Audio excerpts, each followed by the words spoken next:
Hello friends, एक बार फिर से स्वागत है सभी के दो उमंग प्लेटफॉर्म पर। आज हम बात करेंगे मध्यकालीन इतिहास के बारे में। हालांकि अभी रेलवे का भी वैकेंसी जो आपका एनटीपीसी का आने वाला था वो आपका आ गया है, फॉर्म भी उसका भरा रहा है और टेक्नीशियन का बहुत पहले ही 2 महीने पहले ही आपका फॉर्म फिलअप हो चुका है। आप उसके रिगार्डिंग भी इतिहास पढ़ सकते हैं, या बिहार एसएससी सीजीएल 4 का भी वैकेंसी आने वाला है। इंटर लेवल का एग्जाम भी होने वाला है सचिवालय का। उन सबों के एग्जामों में आपका जो इतिहास से संबंधित क्वेश्चन रहेगा मध्यकालीन इतिहास से, उसको हम लोग देखेंगे। चलिए शुरू करते हैं। तो सबसे पहले हम एकदम शुरू से लेकर के चलते हैं, यानी कि मध्यकालीन इतिहास में सबसे पहले कौन कौन सी घटना घटी उसको लेकर के चलेंगे, फिर आगे इसी क्रम में हम लोग बढ़ते रहेंगे। तो सबसे पहले हम आपको बता दें कि मध्यकालीन इतिहास में आपका अरब के बारे में पढ़ना है। ये अरबों ने भारत पर कब आक्रमण किया और कौन से शासक ने आक्रमण किया। फिर तुर्क के बारे में पढ़ना है, उसका मोहम्मद गौरी पढ़ेंगे, फिर आपका सल्तनत काल पढ़ेंगे। ऐसे ही हम लोग बारी बारी से सारे चैप्टर पढ़ते जाएंगे। तो आपको बता दें कि सबसे पहले जो भारत पर, यानी कि भारत पर जो आक्रमण किया गया था वो अरबों के द्वारा आक्रमण किया गया था। और भारत के किस क्षेत्र पर, तो आपके जो सिंध और पंजाब वाले क्षेत्र था उस क्षेत्र में आपको अरबों के द्वारा पहला आक्रमण 712 ईस्वी में किया गया था। ठीक है, मोहम्मद बिन कासिम के द्वारा किया गया था। देखिए यहाँ से सबसे पहले अरब खलीफा। सबसे पहले क्या होता है ना कि अरब में एक खलीफा होते थे, यानी कि बहुत बड़े एक महात्मा होते थे। इन लोगों के रिगार्डिंग वो क्या करते थे कि अपने जितने भी राज्य हैं वो सारे राज्यों में अलग अलग और सेना या सेनाध्यक्ष नियुक्त करते थे और उनको एक उपाधि दे देते थे कि आप इसी उपाधि को लेकर के आप वहां पे शासन करिएगा। जो अरब के खलीफा थे अल वाजिद, क्या नाम था आपका भैया? अरब के खलीफा का नाम क्या? अल वाजिद। इनके कहने पर मोहम्मद बिन कासिम जो था 712 में भारत पर सफल आक्रमण करता है। कब? तो 712 ईस्वी में मकरान के रास्ते, ठीक है, एक रास्ता है पाकिस्तान के क्षेत्र में, मकरान के रास्ते सिंध पर सफल आक्रमण करता है। ठीक, उसके बाद क्या होता है, ये पूछता है कि सबसे पहले अरबों के द्वारा सफल आक्रमण कब किया गया था? आपको 712 में किया गया था, मोहम्मद बिन कासिम के द्वारा। फिर उसके बाद देखिए उस समय सिंध पर किसका शासन था? भाई वहां पर भी किसी न किसी का शासन होगा। तो वहां पे राजा दाहिर का शासन था, जो एक हिंदू शासक थे। किसका शासन था? तो राजा दाहिर का शासन था। और उनके पिताजी का नाम क्या था? तो चच उनके पिताजी का नाम था। तो सिंध के शासक का नाम था आपका राजा दाहिर, वो एक हिंदू शासक थे। इनके पिता का नाम क्या था भैया? चच था। क्या था? चच था।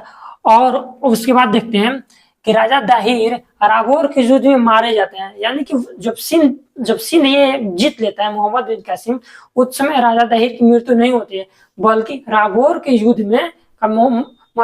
युद्ध में राजा दाहिर की मृत्यु हो जाती है। उसके बाद देखते हैं कि जो अरब थे, अरबों का सिंध विजय की जानकारी कहाँ से मिलती है? तो चचनामा एक किताब का नाम है, उसी में ये लिखा गया है कि सबसे पहले अरबों ने भारत के सिंध क्षेत्र पर जीत लेता है, वहां पे जीत लेता है वहां पे। ठीक है, तो किस बुक में मिलता है? तो चचनामा किताब में मिलता है, बुक में मिलता है। तो ये याद रखिएगा कि अरबों द्वारा सिंध पर विजय प्राप्त करने की जानकारी कहाँ से मिलती है? चचनामा से मिलती है।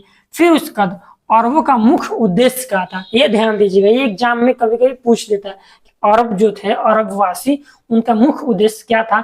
देखिए क्या था, यहाँ पे धन लूटना। क्या था? धन लूटना और इस्लाम धर्म का प्रचार करना, न कि भारत में आकर के भारत पर ही शासन करना। उनका ये उद्देश्य बिल्कुल नहीं था। ठीक, उनका उद्देश्य सिर्फ यही था कि जाएंगे, धन लूटेंगे और इस्लाम धर्म का प्रचार प्रसार करेंगे। उनका मुख्य उद्देश्य यही था, यही दो था। ठीक, फिर इसके बाद चलिए चल रहे हैं। फिर जो मोहम्मद बिन कासिम था वो क्या करता है कि जैसे वो सिंध भी जीत लेता है, वहां पे एक राज्यपाल नियुक्त कर देता है, जिसका नाम था जुनैद। ठीक है, जुनैद नामक व्यक्ति को अपना राज्यपाल नियुक्त कर देता है सिंध पर, फिर वापस अपना मकरान के रास्ते ही फिर वापस अरब आ जाता है। ठीक, इसको ध्यान दीजिए, जुनैद को अपना राज्यपाल नियुक्त करता है। ठीक, फिर उसका देखिए सिक्का सिंध में प्रचलन करवाया अरबों ने, यानी कि कौन सा सिक्का? देखिए दिरहम नामक सिक्का जो था वो अरबों ने ही सिंध में बहुत ज्यादा प्रचलन करवाया था। यानी कि पहले आपका सिंध में दूसरा सिक्का चलता था, लेकिन जब ये आक्रमण हुआ अरबों का, तो वहां पे अपने द्वारा एक नया सिक्का जिसका नाम दिया गया था दिरहम, ये किसके द्वारा चलाया गया था? अरबों के द्वारा सिंध में चलाया गया और बहुत बड़ी मात्रा में यह सिक्का चलाया गया था। फिर उसका देखिए, भारत में भूमि से यानी कि भूमि के रास्ते आने वाला यानी प्रवेश करने वाला प्रथम शासक आपका कौन हुआ ना? गजनवी। यानी कि अपने भूमि के द्वारा किसे श्रेय जाता है? गजनवी को। और अपना राज्य स्थापित करने का श्रेय मोहम्मद गौरी को जाता है, ये ध्यान दीजिएगा। ठीक है, तो यानी कि भारत में प्रवेश पाने का श्रेय किसे? मोहम्मद गजनवी को जाता है। और राज्य स्थापित करने का श्रेय आपका किसे जाता है? तो मोहम्मद गौरी को जाता है, ये ध्यान दीजिएगा। फिर उसका गजनवी साम्राज्य को देखेंगे कि गजनवी साम्राज्य में क्या क्या हुआ था और इसका संस्थापक कौन था। तो गजनवी जो राज था उसका संस्थापक एक तुर्क सरदार था जिसका नाम था अल्पतगीन। क्या नाम था? अल्पतगीन। इसके पहले हम लोग अरब के बारे में जानकारी लिए थे, अब तुर्क के बारे में कि भारत पर तुर्कों का आक्रमण कैसे हुआ। तो सबसे पहले आपका इसका तुर्क सरदार अल्पतगीन था, ठीक, गजनी साम्राज्य का। फिर उसके बाद क्या हुआ? इसका जो गुलाम या दामाद था वो सुबुक्तगीन बनता है। अल्पतगीन की मृत्यु के बाद सुबुक्तगीन इस गद्दी पर बैठता है गजनवी साम्राज्य का। और यह 977 से लेकर के 998 तक गजनी साम्राज्य का शासक रहता है, ठीक। कब से लेकर के 977 से 998 तक जो सुबुक्तगीन था वो गजनी साम्राज्य का संस्थापक रहता है। फिर उसके बाद इसका पुत्र कौन? गजनी इस साम्राज्य पर बैठता है। कब? तो 998 में। तो आपसे पूछा जाएगा कि गजनी का पुत्र कौन? गजनवी का पिता का नाम क्या था? सुबुक्तगीन था, ठीक, जो एक गजनी शासक के रूप में 977 में गद्दी पर बैठता है। फिर उसके बाद अपने पिता के शासनकाल में यह खुरासान का शासक था। जब सुबुक्तगीन उस समय जब वहां के शासक थे गजनी साम्राज्य का, तो वहां पे गजनी जो था, ये गजनी, वो कहाँ का शासक था? आपका खुरासान का शासक था। ये भी एग्जाम में पूछता है। गद्दी पर बैठने से पहले जो गजनी था वो कहाँ का शासक था? आपका खुरासान का शासक था। फिर उसके बाद देखेंगे बगदाद के खलीफा से वैधानिक पद की मान्यता यामीन उद दौला और यामीन उल बिला की उपाधि धारण किया था। कौन धारण किया था आपका? तो मोहम्मद जो ये गजनी था, गजनी धारण किया था, ठीक। कहाँ से भैया? तो बगदाद के खलीफा थे, उनसे वैधानिक तौर पर यामीन उद दौला एवं यामीन उल बिला की उपाधि धारण करने वाला पहले शासक कौन था? तो गजनी था। ये भी पूछता है एग्जाम में। फिर देखिए इसके 1000 से लेकर के 1027 तक यानी कि टोटल 25 बार यह भारत पर आक्रमण करता है। कितने बार करता है? 1000 से शुरू करता है और 1027 तक ये भारत पर लगातार आक्रमण करते ही आता है। यार आपको 25 बार भारत पर आक्रमण करता है। कितने बार? 17 बार ये आक्रमण करता है, ठीक। 1000 से 1027 के बीच में यह टोटल 17 बार भारत पर आक्रमण करता है। इसका उद्देश्य क्या था? जो भारत पर जब ये आक्रमण करता था तो इसका मुख्य उद्देश्य था धन लूटना, इस्लाम धर्म का प्रचार करना और यहाँ पे पड़ोसी हिंदू राष्ट्रों को नष्ट करना। यहाँ इसका 3 कारण हुआ। पहला धन लूटना, दूसरा इस्लाम धर्म का प्रचार करना, तीसरा जितने भी पड़ोसी हिंदू राष्ट्र थे उनको नष्ट करना। और यह क्या करता था? जैसे ये हिंदू राज्यों पर ये आक्रमण करता था, वहां पे जितने हिंदू मंदिर थे उनको तोड़वा देता था और तोड़वा करके उसके जितने भी मूर्तियों के जो अवशेष बचते थे उनको अपने यहाँ गजनी में लेकर जाता था और वहां पे उन्हीं मंदिर के जो अवशेष बचे थे उनसे सीढ़ियां बनवाता था, दीवार बनाता था। इस प्रकार का यह एक मूर्ति भंजक और आक्रमणकारी शासक था, यह ध्यान दीजिएगा। ये इस प्रकार यह एक मूर्ति भंजक और आक्रमणकारी शासक था। कौन? गजनी। ये क्या करता है? फिर 1000 ईस्वी में इसका पहला आक्रमण भारत पर 1000 ईस्वी में होता है और यह पेशावर पर आक्रमण करता है। कहाँ आक्रमण करता है आपका भैया? तो पेशावर पर आक्रमण करता है और वहां के कुछ भाग को जीत लेता है, ठीक। फिर उसका दूसरा आक्रमण इसका 1001 में होता है और यह जयपाल के विरुद्ध करता है। किसके विरुद्ध करता है भैया? आपका जयपाल के विरुद्ध करता है और उस समय पंजाब और काबुल को अपने में मिला लेता है। तो ध्यान दीजिएगा, इसका पहला आक्रमण 1000 में होता है, पेशावर के कुछ हिस्सों को जीत लेता है। फिर दूसरा आक्रमण 1001 में करता है, आपका हिंदू शासक जयपाल के विरुद्ध करता है और पंजाब और काबुल को अपने में जीत लेता है। फिर देखिए इसके बाद 1009 में हम टोटल महत्वपूर्ण युद्ध ही आपको बता रहे हैं क्योंकि ये आपका 15वां युद्ध उतना इंपॉर्टेंट नहीं है।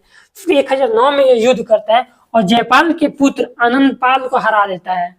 किसको हरा देता है, आपका जयपाल के पुत्र अनंतपाल को हरा देता है। और फिर 1018 में दोबारा आक्रमण करता है, किस पर, कनौज पर।